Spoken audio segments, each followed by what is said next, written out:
Gara-gara mabuk, ide lempok yang bernama asli Ide Kadek Suarsana menghabisi nyawa Kadek Sutarjana, teman yang diajak minum.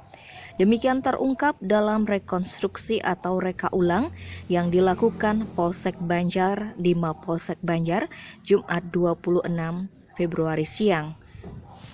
Dalam reka ulang yang dipimpin Kapolsek Banjar Kompol Made Agus Dwi Wirawan tersebut, terungkap bermula saat tersangka Ide Lempok datang ke rumah korban bersama Gede Kelly di Banjarinas Munduk, Desa Banjar dengan mengendarai sepeda motor.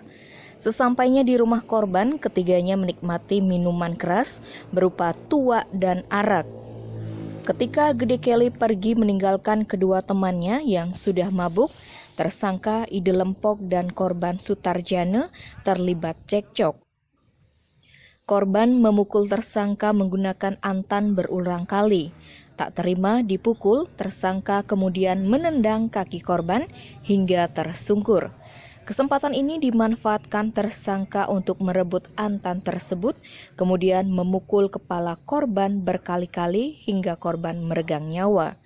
Sadar korban sudah tak berkutik, tersangka lantas melarikan diri dengan berjalan kaki menuju rumah kakaknya di Desa Bubunan.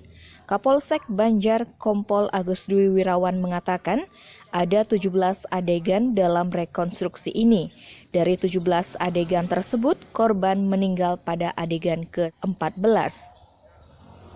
Atas kejadian tersebut, pelaku dijerat pasal 338 KUHP dengan ancaman hukuman penjara 15 tahun dan pasal 351 ayat 3 dengan ancaman penjara 7 tahun.